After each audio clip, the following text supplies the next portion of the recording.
गुरु प्यारी सास संगत जी, आप जी के चरणों में दासी का प्यार भरा धन निरंकार जी। सास संगत जी, दासी आज एक बहुत अच्छी साखी लेकर आई है। साखी का शीर्षक है कुबेर का मुर्गा। सास संगत जी, आप दासी की साखी को बड़े ध्यान से सुनिए और कमेंट में धन निरंकार अवश्य ही लिखिए जी। सास संगत जी, सुरेश एक अमीर किसान का बेटा था। मरते समय उसके पिता उसके लिए काफ़ी ज़मीन जायदाद छोड़ गए थे। अकेला होने के कारण सुरेश का पालन पोषण लाड प्यार से हुआ। उसे बचपन से ही सभी सुविधाएं प्राप्त थीं। अत्यधिक प्यार के कारण उसे मेहनत करने की आदत नहीं पड़ी थी। उसने खेतीबाड़ी का सारा काम अपने नौकरों पर छोड़ रखा था। वह रोज़ाना काफ़ी देर से उठता, फ्रेश होकर आराम से नाश्ता करता।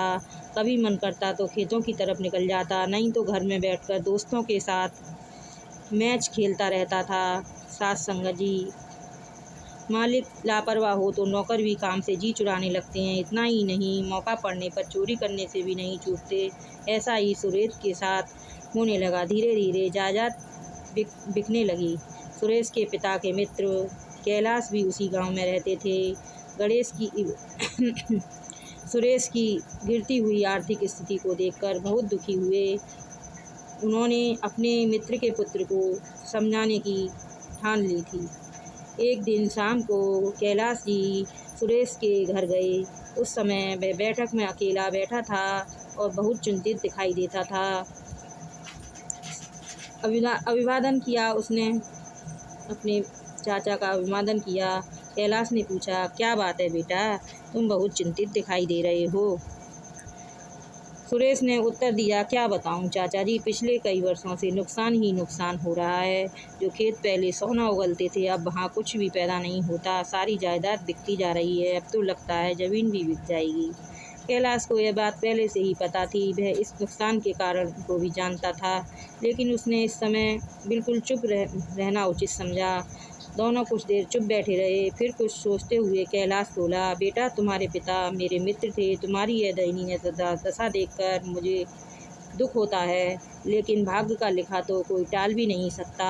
हाँ, एक बात अवश्य है, यह परमात्मा की कृपा हो जाए तो सारी दुविधाएं दूर भी हो सकती हैं। बेटा, यदि कुबेर देवता के मुर्गे के दर्शन हो जाएं तो उसकी सारी समस्याएं खत्म हो जाती हैं। सास संगत जी, कैलाश की बात सुनकर सुरेश एकदम बोला, कुबेर देवता के मुर्गे के दर्शन कैसे और कहाँ किए जा सकते हैं। यह मुर्गा कब और कहाँ प्रकट हो जाए, इस विषय में कुछ भी नहीं कहा जा सकता। यह कहीं भी किसी समय प्रकट हो सकता है, कैलाश ने बताया। लेकिन मुझे कैसे पता चलेगा कि मैं जिस मुर्गे के दर्शन कर रहा हूँ वह कुबेर देवता का विशेष मुर्गा ही है। सुरेश ने उतावले से होते हुए पूछा। उस दोरंगे मुर्गे का रंग हल्का काला व लाल है। उस रंग में से लाल रंग ऐसे झलकता है जैसे सूर्योदय हो रहा हो, कैलाश ने बताया। कुछ देर बातचीत करने के बाद कैलाश अपने घर लौट गया। सुरेश ने मन ही मन इस मुर्गे के दर्शन करने की बात ठान ली। इसके लिए अगले दिन वह जीवन में पहली बार घर से बाहर निकल गया। सास संगत जी, वह सूर्य उदय से पहले ही बाहर निकल चुका था। कैलाश ने बताया कि विशेष मुर्गा कहीं भी प्रकट हो सकता है। तो सुरेश ने सोचा, मुर्गे सुबह सवेरे खलिहानों के आसपास दिखाई देते हैं, चलो अपने खलिहान की ओर चला जाए, शायद वहाँ विशेष मुर्गे के दर्शन हो जाएं। ऐसा सोचकर खलिहान की ओर चल पड़ा। खलिहान के पास पहुंचकर उसने देखा खलिहान का चौकीदार किसी व्यक्ति को 2 बोरी गेहूँ उठाकर दे रहा है। वास्तव में वह उन 2 बोरियों की कीमत हड़प जाना चाहता था। सुरेश को सामने देखकर उसके हाथ पांव फूल गए। जो व्यक्ति चोरी छिपे कम दाम पर माल खरीदने आया था वह भी घबरा गया। सुरेश ने चौकीदार को खूब लटारा और खरीदार से पूरी कीमत वसूल करके माल उठवाया। कुछ देर खलिहान में घूमने के बाद वह विशेष मुर्गे की तलाश में गौशाला की तरफ निकला। ग्वाला दूध दूह चुका था। जिस समय सुरेश गौशाला में दाखिल हुआ, उसने एक क्षण पहले ही ग्वाले ने अपनी पत्नी को दूध की एक छोटी बाल्टी भरकर घर ले जाने के लिए दी थी। उसकी पत्नी दूध से भरी बाल्टी उठाए दरवाजे तक ही पहुंची थी कि सुरेश पहुंच गया। ग्वाले की चोरी भी रंगे हाथों पकड़ी गई थी। सुरेश ने ग्वाले को खूब फटकारा, फिर दोपहर के बाद में आकर मिलने के लिए कहकर घर को लौट आया। खलिहान और गौशाला में अपने नौकरों की हेराफेरी देखकर उसका मन खट्टा हो गया था। घर पहुंचकर उसने स्नान आदि किया, फिर खेतों की ओर जा निकला। सभी मजदूर ठाठ से बैठे गप्पे हाँक रहे थे। बैल खेती चल रहे थे, लेकिन किसी का ध्यान इस ओर नहीं था। सुरेश ने छड़ी की सहायता से बैलों को एक ओर हाँकना शुरू किया तो उसकी आवाज़ सुनकर मजदूर वहाँ पहुँच गए। सामने सुरेश को देखकर सभी बहुत शर्मिंदा हुए। सुरेश ने सभी को आड़े हाथों लिया, फिर काम समझाकर वह घर लौट आया। इस प्रकार सुबह से शाम तक वह अलग अलग जगह जाता रहा। सभी जगह उसको नौकरों की गड़बड़ देखने को मिली। सभी जगह वह आवश्यक व्यवस्था करता रहा। सुबह से शाम तक विशेष मुर्गे की तलाश में इधर उधर जाना गणपत की दिनचर्या बढ़ गई। उसे खोजते खोजते वह अपने काम के सभी स्थानों पर रोजाना चक्कर लगाने लगा। उसकी उपस्थिति का नौकरों पर अपेक्षित प्रभाव पड़ा। अब उन्हें चोरी का मौका नहीं मिल पाता था, बैठकर गप्पे भी नहीं हाँक सकते थे। फलस्वरूप काम भी ज़्यादा होने लगा। विशेष मुर्गे को खोजने के लिए वह सवेरे जल्दी उठता था, इसलिए उसके पास काम देखने के लिए समय भी काफ़ी होता था। समय का उपयोग करने के लिए उसने हिसाब किताब की जांच शुरू कर दी। हज़ारों रुपये के घपले सामने आए। भ्रष्ट कर्मचारियों के स्थान पर ईमानदार कर्मचारी रख लिए। धीरे धीरे उनकी आर्थिक स्थिति भी सुधरने लगी। अब उसने अपनी बेची जायदाद वापस खरीदनी आरंभ कर दी। एक दिन उसकी मुलाकात कैलाश से हो गई। कैलाश ने पूछा, कहो बेटा, कैसे हो?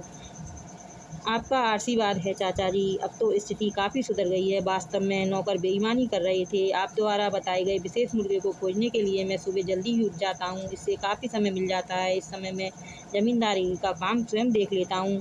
फिर वह कुछ रुककर बोला, चाचा जी, मेरी आर्थिक स्थिति तो सुधर गई, लेकिन मुझे कुबेर देवता के मुर्गे के दर्शन ही नहीं हुए। साथ संगत जी, कैलाश ने हंसते हुए कहा, बेटा, तुम्हें तो कुबेर देवता के विशेष के मुर्गे के दर्शन रोजाना होते हैं। मैंने तुम्हें यह बताया था कि उस मुर्गे का रंग ऐसा है जैसा सूर्य का उदय का रंग। वास्तव में वह मुर्गा कोई और नहीं, परिश्रमी है। जो व्यक्ति आलस्य त्याग कर सूर्य उदय के साथ उठता है, उसके पास काम करने के लिए काफ़ी समय होता है। उस समय वह अवश्य परिश्रम करेगा और उसे उसका फल भी अवश्य मिलेगा। और फिर जब मालिक सुबह उठेगा तभी तो नौकरों से ठीक तरह से काम लेगा। सुरेश को कैलाश की बात समझ में आ गई थी। उसने मन ही मन प्रण किया कि वह सदा सूर्य के साथ उठकर काम में जुट जाया करेगा। सत्संगत जी, सूझबूझ के द्वारा सीख दी जाए तो सत्संगत जी हर किसी में सुधार लाया जा सकता है। सत्संगत जी, जैसे कैलाश ने सुरेश को अपनी सूझबूझ के द्वारा समझा दिया सत्संगत जी, आज हम भी अपने बच्चों को इसी सूझबूझ से समझाएं तो सत्संगत जी हमारे बच्चे भी आज आगे अच्छे कार्यों में जुट सकते हैं। सत्संगत जी, प्रेम से कहना, धन निरंकार जी।